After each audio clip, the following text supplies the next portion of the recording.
Halo, Assalamualaikum. Kembali lagi dengan saya Tukang Partus.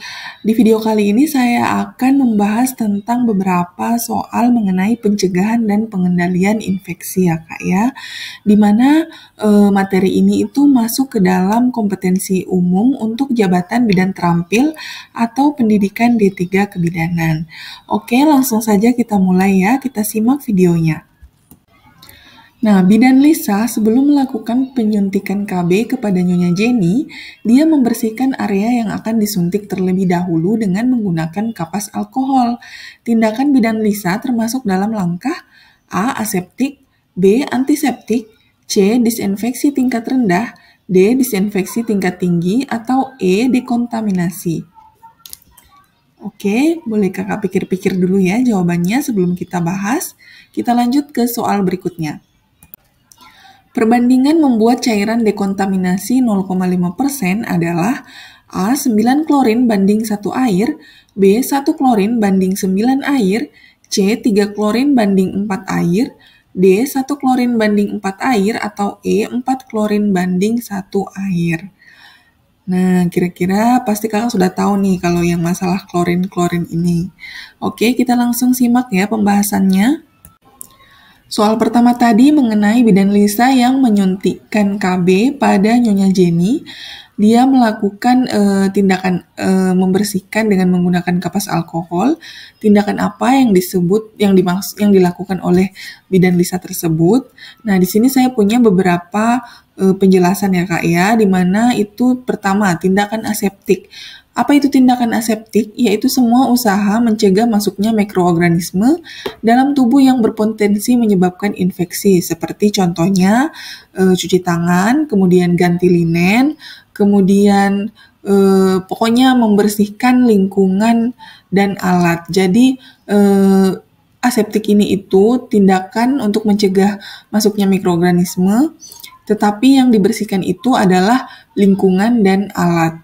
Begitu ya Kak ya. Kemudian tindakan antiseptik, yaitu semua usaha pencegahan infeksi dengan cara membunuh atau menghambat pertumbuhan mikroorganisme pada kulit dan jaringan tubuh. Jadi yang dibersihkan ini adalah tubuhnya atau jaringannya. Begitu.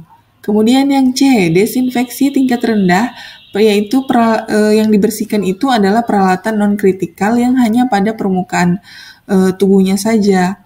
Jadi dia itu membersihkan tetapi pada peralatan yang tidak tidak terlalu mengakibatkan efek samping gitu. Seperti contoh membersihkan tensi atau membersihkan termometer menggunakan kapas alkohol. Jadi alat-alatnya yang dibersihkan ya Kak ya. Itu menggunakan disinfeksi tingkat rendah. Kemudian disinfeksi tingkat tinggi itu yang dibersihkan yaitu peralatan semikritikal, di mana ini peralatan yang masuk ke dalam mukosa tubuh. Contoh alat NGT atau ETT. Nah, caranya itu dengan cara direbus atau dilakukan secara kimiawi. Itu adalah disinfeksi tingkat tinggi. Kemudian yang terakhir dekontaminasi, yaitu proses mengurangi jumlah pencemar mikroorganisme atau mikroorganisasi lain yang berbahaya, baik secara fisik atau kimia, sehingga aman untuk penanganan lebih lanjut. Nah, proses ini itu meliputi proses perendaman, pencucian alat, dan sterilisasi. Seperti itu ya Kak, mungkin alat-alat yang dipakai setelah habis partus atau operasi, seperti itu. Jadi pasti jawabannya sudah jelas ya Kak ya, adalah antiseptik. Karena di sini Bidan Lisa itu membersihkan bagian tubuh Nyonya Jenny yang akan disuntikkan dengan menggunakan kapas alkohol. Oke, kita lanjut dengan pembahasan berikutnya. Nah, untuk perbandingan membuat cairan dekontaminasi 0,5%. Di sini ada rumusnya dulu ya Kak ya.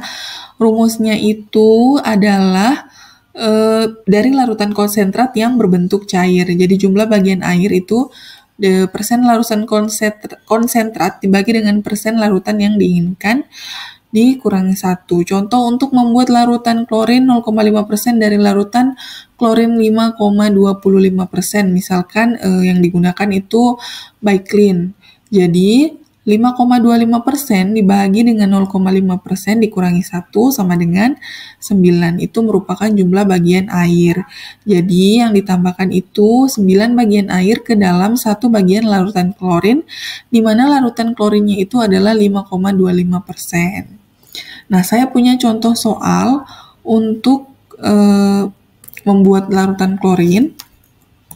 Nah, ini yang tadi ya, Kak. Jadi, ditambahkan 9 bagian air, airnya itu biar tidak perlu dimasak, ke dalam 1 bagian larutan klorin konsentrat. Jadi, rumusnya adalah 9:1, di mana 9 air atau dan dibandingkan dengan 1 klorin. Nah, contoh soalnya, buatlah larutan klorin 0,5% sebanyak 500 cc. Kemudian yang kedua, buatlah larutan klorin 0,5% sebanyak 1 liter air. Oke, kita lihat. Nah, ini jawabannya ya, Kak ya. Untuk air, perhitungannya itu 9/10 dikali dengan 500 cc, sehingga mendapatkan 450 cc. Kemudian klorin itu 1/10 dikali 500 cc, sehingga mendapatkan 50 cc. Jadi jumlah keseluruhan itu 450 dan 50 menjadi 500 cc. Jadi klorinnya itu 50 cc, sedangkan airnya itu 450 cc. Sedangkan pertanyaan kedua, untuk mencari 1 liter atau 1000 cc.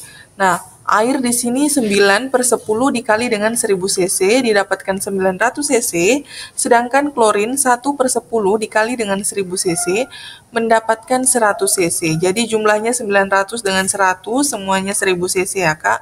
Di mana air berjumlah 900 cc, sedangkan klorinnya itu 100 cc. Oke, paham ya Kak sampai di sini. Jadi semuanya itu perbandingannya 1:9, klorinnya 1 dan airnya itu 9. Oke, pertanyaan selanjutnya. Bidan Rose baru saja menolong persalinan. Setelah itu, ia merendam alat-alat yang ia gunakan ke dalam larutan klorin 0,5%. Proses pembersihan alat partus itu dinamakan A. Sterilisasi, B. Disinfektan, C. Disinfeksi, atau D. Dekontaminasi. Baik, kita langsung bahas ya Kak ya. Nah, di sini ada penjelasan masing-masing ya, Kak. Sebelumnya kan ada pertanyaan yang sama di pertanyaan pertama. Cuman tadi yang pertanyaan pertama itu yang pilihannya aseptik, antiseptik, dekontaminasi, dan sebagainya. Kalau untuk ini, ketika Bidan Rose merendam alat-alat itu dinamakan apa? Apakah sterilisasi, apakah disinfeksi, apakah dekontaminasi? Nah, untuk sterilisasi sendiri itu adalah merupakan salah satu proses dari dekontaminasi. Nah, prosesnya itu untuk menghilangkan semua bentuk kehidupan kehidupan mikroorganisme meliputi patogen, non-patogen, vegetatif, dan non-vegetatif dari satu objek atau material. Contohnya apa? Contohnya seperti sterilisasi uap, panas kering, atau kimiawi. Nah, sedangkan disinfeksi. Disinfeksi sendiri adalah proses perusakan, pembasmian, atau penghambatan pertumbuhan mikroba yang bisa menyebabkan penyakit atau masalah lainnya. Contoh adalah masalah yang ditimbulkan oleh mikroba adalah pembusukan. Kemudian disinfeksi sendiri ini perbedaannya dengan disinfektan itu apa? Kalau disinfeksi itu prosesnya, sedangkan disinfektan itu adalah bahan kimia atau alatnya untuk mencapai suatu proses disinfeksi tersebut. Nah, sekarang dekontaminasi. Dekontaminasi adalah proses mengurangi jumlah pencemar mikroorganisme atau substansi lain yang berbahaya baik secara fisik atau kimia, sehingga aman untuk penanganan lebih lanjut. Prosesnya seperti apa? Yang dibilang tadi, seperti proses perendaman, pencucian, pengeringan, sampai dengan proses sterilisasi, seperti itu. Jadi, Bidan Rose di sini setelah menggunakan alat partus, setelah dia menolong persalinan, alat partusnya itu dilakukan pembersihan dinamakan apa? Dinamakan dekontaminasi karena meliputi perendaman dengan larutan klorin, kemudian dicuci, kemudian dikeringkan, setelah itu baru disterilisasi. Seperti itu ya Kak ya. Nah, kita lanjut untuk soal nomor 4. Menggosok punggung dan sela jari tangan merupakan langkah cuci tangan pada urutan keberapa dari berapa langkah cuci tangan menurut WHO? A. 1 dari 5 langkah, B. 2 dari 6 langkah, C. 3 dari 5 langkah, D. 4 dari 6 langkah, atau E. 5 dari 7 langkah. Oke, kita langsung cek pembahasannya. Nah, jadi Kak, untuk WHO sendiri itu ada 6 langkah cuci tangan. Yang pertama, gosok kedua telapak tangan menggunakan sabun, kemudian gosok ke punggung dan sela jari tangan kiri dan kanan, dan begitu juga sebaliknya. Kemudian yang ketiga, gosok kedua telapak tangan dan sela-sela jari. Yang keempat, jari-jari sisi dalam dari kedua tangan saling mengunci. Kemudian gosok ibu jari berputar dalam genggaman tangan kanan dan sebaliknya. Dan yang terakhir, gosok dengan memutar ujung jari tangan kanan di telapak tangan kiri atau sebaliknya. Berarti jawabannya adalah B ya Kak ya, dengan langkah kedua dari 6 langkah cuci tangan menurut WHO. Oke, soal nomor 5. Bidan Jenny akan membersihkan tensimeter yang baru dia gunakan untuk Nyonya Lisa sebelum berpindah kepada Nyonya Rosa. Cara dekontaminasi yang digunakan adalah A. Disinfeksi tingkat rendah, B. Desinfeksi tingkat tinggi, C. Sterilisasi, D. Cuci tangan dengan deterjen, atau E. Dicuci air dengan air mengalir. Nah, oke, untuk desinfeksi tingkat rendah itu yang didisinfeksi itu adalah peralatan non-kritikal seperti pembersihan tensi, termometer dengan alkohol. Kemudian desinfeksi tingkat tinggi yaitu yang digunakan adalah barang-barang semi-kritikal yang akan bersentuhan dengan selaput lendir atau kulit yang tidak utuh. Sedangkan sterilisasi di sini yang dekontaminasi adalah alat. Jadi jawabannya A ya Kak ya. Desinfeksi tingkat rendah. Nah, soal nomor 6. Masker yang digunakan untuk mencegah penularan penyakit melalui airborne. A. Masker bedah, B. Masker rumah tangga, C. Masker N95, D. Masker kain, atau E. Gas mask. Kita cek pembahasannya. Nah, ini untuk penjelasannya Kak ya. Untuk masker bedah sendiri itu digunakan untuk tindakan bedah dan tujuannya adalah mencegah droplet. Kemudian masker rumah tangga digunakan di bagian gizi atau di dapur. Masker N95 yaitu masker respiratorik yang gunanya untuk mencegah airborne. Masker kain yang biasa digunakan sehari-hari. Kemudian gas mask itu masker yang digunakan untuk melindungi pemakai dari menghirup polutan udara dan gas beracun, seperti itu. Baik, kita lanjut ke soal yang berikutnya. Oke Kak, kita lanjut ke soal nomor 7. Di sini ada soal tentang limbah benda tajam. Nah, berikut ini merupakan penanganan limbah benda tajam yang benar, kecuali A. Jangan meletakkan limbah sembarang tempat, B. Minta tolong orang lain untuk membuang benda tajam ke tempat sampah, C. Tidak menyarungkan kembali jarum suntik habis pakai, D. Wadah benda tajam diletakkan dekat lokasi tindakan, atau E. Jangan menekuk dan mematahkan benda tajam. Nah, kira-kira jawabannya yang tepat apa ya? Kita cek langsung ke pembahasannya. Oke Kak, ini beberapa prinsip penanganan benda tajam atau limbah benda tajam. Yang pertama itu jangan meletakkan limbah di sembarang tempat. Tidak menyarungkan kembali jarum suntik yang habis pakai. Kemudian wadah benda tajam diletakkan dekat lokasi tindakan. Jangan menekuk dan mematahkan benda tajam. Segera buang limbah ke wadah yang tersedia, tahan tusuk dan tahan air, dan tidak bisa dibuka lagi. Kemudian selalu membuang sendiri setelah dipakai. Nah, bila menangani limbah kaca, pakai sarung tangan rumah tangga. Dan yang terakhir, wadah penampung harus tahan bocor serta tahan tusukan. Jadi tadi itu jawabannya B ya Kak, karena kecuali kita harus membuang sendiri limbah benda tajam tersebut setelah kita pakai. Oke, kita next ke soal berikutnya.